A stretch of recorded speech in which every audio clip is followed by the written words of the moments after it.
And again, you can see that they are relatively shallow, and they will be obliterated in the final osteotomies. The septal bone is maintained in this situation. It's critical that we maintain that septal bone so that we can maintain tissue height and keep the nice interdental triangles as possible. Here we see the 4 roots that were removed, had been internally or externally resorbed. There just wasn't very much to work with for this patient, and you could see her concern, being a relatively young person, of losing your 4, the concern of losing your 4 natural teeth has to be a very psychologically traumatic experience. So this is very important. We fabricate a surgical guide based on the CT diagnostics of the Nobel Guide scanning software. The laboratory is able to stabilize the 4 rings, which are surgical guide rings, quite nicely. But you can see there's no set pins to hold this appliance in place. It's more like a precision occlusal guard that will allow us stability and allow us to use the rings in the surgical placement of our dental implants. Here's an occlusal view of the same. We have a tight situation, 2 laterals and 2 central incisors, but we were able to use the computer to properly angle and position our dental implants, so we knew that we could use a surgical guide in this situation to ideally place the implants.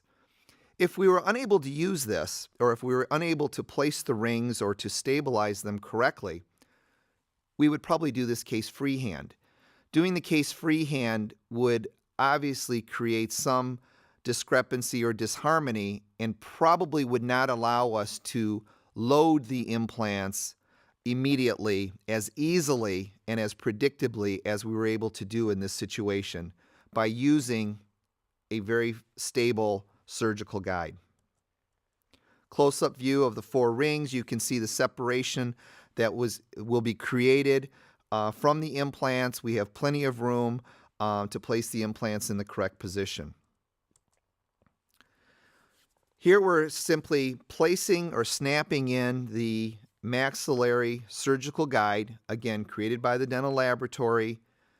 They've already created models and positioned the final teeth where they ideally need to be. This occlusal or this surgical guide fits on the occlusal of the teeth and needs to be stable. It cannot rock into position. So it's really snug and kind of snaps into position. An occlusal view of the same. Now we're using different keys with the Nobel Guide system that will allow us to initially do our 2mm pilot drill to the correct depth.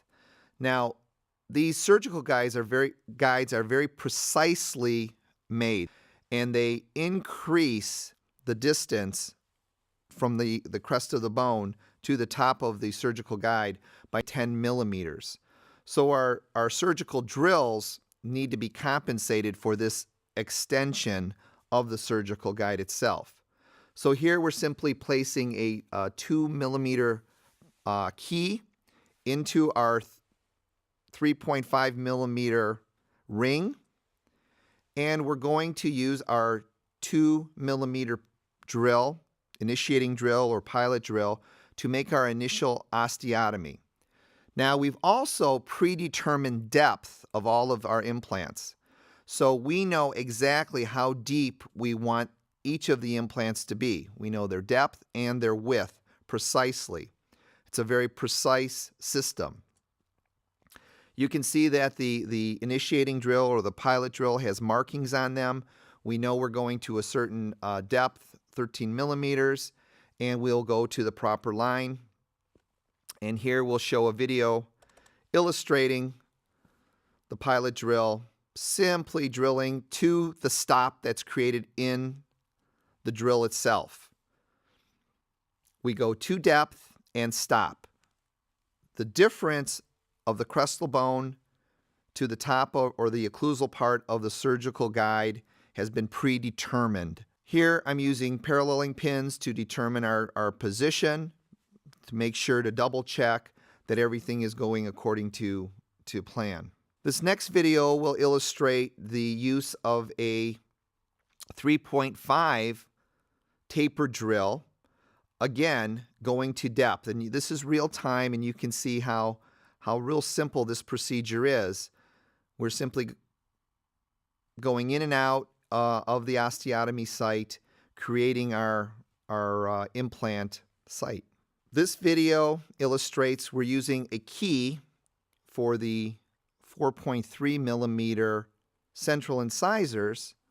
This key is 3.5 millimeters in diameter. So we use the 3.5 millimeter drill to proper depth, again 13 millimeters.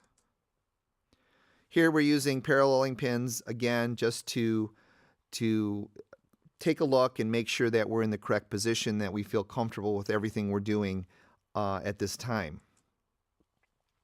A radiograph is taken. We're not coming too close to the natural teeth. The implants are spaced properly.